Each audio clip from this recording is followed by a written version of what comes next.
सवाल ये है सर, एक गोल्ड हमारे लिए आ रहा था और जब ये गोल्ड आता देश गौरवान्वित होता। और क्या व्यवस्था थी सर कि उसका वेट बढ़ गया, पता ही नहीं लगा सिस्टम के लिए। चुका देंगे। सरकार के मंत्री ने क्या कहा कि हमने इतने पैसे दिए, एहसान क्या क्या, खैरात दी क्या आपने कोई? खत्म कर रहा हूं सर, खैरात दी क्या आपने कोई? इससे ज्यादा पैसे हम आपको दे देंगे, लेकिन आपको चाहिए। आपने क्या किया हरियाणा के साथ?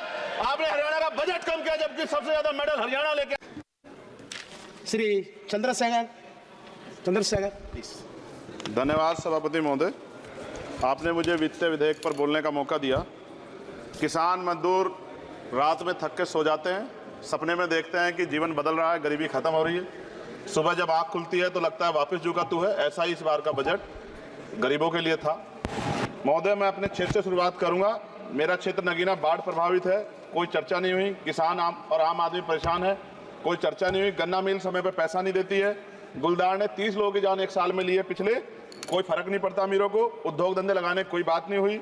मेडिकल कॉलेज और एम्स के निर्माण की कोई बात नहीं हुई। ग्रामीण क्षेत्रों में खेलों को बढ़ावा देना, स्पोर्ट्स कॉलेज की कोई बात नहीं हुई।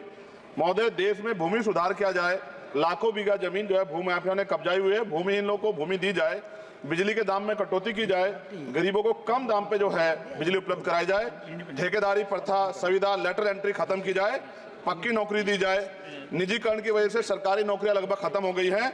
मेरी मांग है, और मैंने निजी विधेयक भी पेश किया था, कि निजी क्षेत्रों में SC ST की OBC के लोगों को आरक्षण की व्यवस्था कराई जाए और पुरानी पेंशन बहाल की जाए।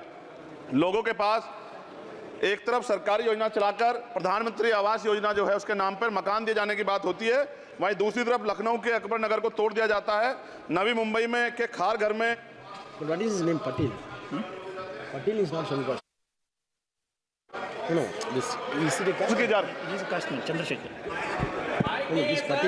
माइक नहीं है सर, बंद कर रहे हो सर? आ गया। धन्यवाद। हमारे लोग सर आर्थिक रूप से बड़े कमजोर हैं और 2 अप्रैल 2018 के मुकदमों के लिए कई बार सरकार से बात हुई, वापस नहीं हुई। उनको वापस करा जाए। भीमा को वकीलों को बहुत पैसे लगते हैं सर। भीमा कोरेगांव में 3000 लोगों पर मुकदमे हुए थे महाराष्ट्र में, वो वापस नहीं हुए। पुणे में दीक्षा भूमि जो हमारा गौरव है, उसका वहाँ पार्किंग बना के उसको अपमानित किया जा रहा है, इसको बंद कराया जाए। पेट्रोल पंप के जो डीलर्स मार्जिन है वो 2017 से नहीं बढ़ा सर, इसका असर ग्राहकों पे पड़ता है। इसका असर जो है पेट्रोल पंप के नेटवर्क सुचारू रूप से चलाने पे पड़ता है। डीजल मार्जिन की बढ़ोतरी ना होने से हजारों कर्मचारी, लाखों कर्मचारी जो वहाँ काम करते हैं उनके जीवन पर असर पड़ रहा है।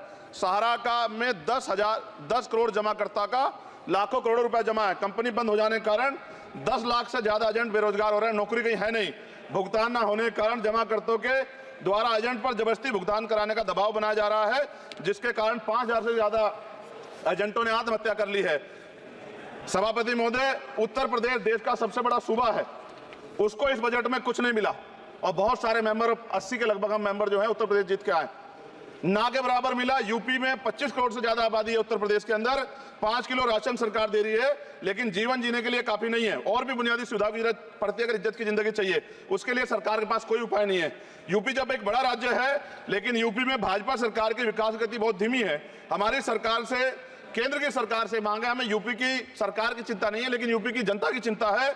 मैं मांग करता हूं कि यूपी को 4 भागों में विभाजित किया जाए। डॉक्टर बाबा साहब अम्बेडकर ने कहा था 1995 में, उनकी बुक है थॉट्स ऑफ लिंग्विस्टिक स्टेट, किताब में कहा था राज्य जितना छोटा होगा राज्य की प्रगति उतनी होगी, जनता को रोजगार मिलेगा और जनता का जीवन संपन्न होगा। मोदी, एक बात मुझे आपसे कहनी है, आपने भी ये विषय उठाया था जब आप अपनी बात रख रहे थे, शेड्यूल कास्ट के साथ जो धोखा किया गया सुप्रीम कोर्ट के जरिए, आप इस बात को इस तरह समझे, 1.5 साल पहले मैंने मांग की थी, अगर इतना हितैषी हमारे लोग होते तो जब EWF 10% दे सकते हैं तो 5% शेड्यूल कास्ट की जातियों को दिया जा सकता था, लेकिन दृढ़ संकल्प और इच्छा शक्ति नहीं है गरीबों के उत्थान की। साथ साथ OBC की जातियां उनको भी दिया जा सकता था। ये जो हमारे साथ खेल किया गया है, ये खेल जो है इसमें बहुत गुस्सा है, सरकार को संज्ञान लेना चाहिए और सत्ता और विपक्ष दोनों जो है अपना स्टैंड क्लियर कर दें, क्योंकि दलित समाज, आदिवासी समाज इसको देख रहा है, वो भूलेगा नहीं, जो उनके गले काटने का काम करेगा उनको भूलेगा नहीं।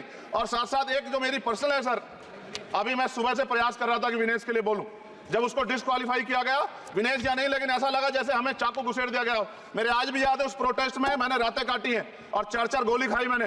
ये देश की अस्मिता से जुड़ा मामला था, पर हमारी मांग ये थी कि सरकार स्टैंड क्लियर कर दे, तब भी सुनवाई नहीं की गई। जब मंत्री बोलने आए तो हमने उनसे कहा कि हमें कुछ इंफॉर्मेशन चाहिए, उस पर बात नहीं हुई। सवाल ये है सर, एक गोल्ड हमारे लिए आ रहा था और जब ये गोल्ड आता देश गौरवान्वित होता।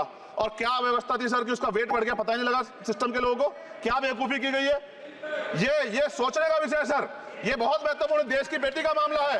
ये हरियाणा की बेटी नहीं है सर, वो एक जात की बेटी नहीं है, वो हमारी बहन है, देश की बेटी है। और आपने क्या किया हरियाणा के साथ? आपने हरियाणा का बजट कम किया, जबकि सबसे ज्यादा मेडल हरियाणा लेके आता है। ये गलत है सर, ये धोखा है।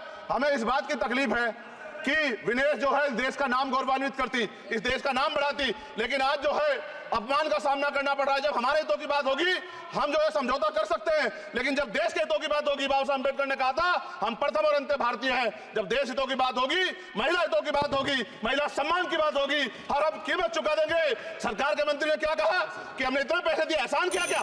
खैरात दी क्या आपने कोई? खत्म कर रहा हूं सर, खैरात दी क्या आपने कोई? इससे ज्यादा पैसे हम आपको दे देंगे, लेकिन आपको चाहिए था कि इस मामले को संभालते और देश का सम्मान बढ़ाते। आपने लापरवाही बरती, इसका खामियाजा हमें भुगतना पड़ा। मैं आपसे आग्रह करूंगा कि जब वो बेटी देश लौटे सर, जब वो बेटी देश लौटे, रुक जाओ प्लीज वाइंड अप प्लीज। जब वो बेटी देश लौटे, मैं आपसे आग्रह करूंगा कि स्पीकर सर यहां बुला के उसका सम्मान करें। हम सब लोग, वो देश की बेटी है सर, देश के लिए गोल्डन गर्ल है वो, उसका सम्मान यहां किया जाए सर, हमें चाहते हैं। बहुत बहुत धन्यवाद, आपने बात रखने का मौका दिया। महिला विरोधी चुप रहे। थैंक यू कोई महिला विरोधी नहीं बोलेगा बीच में। श्री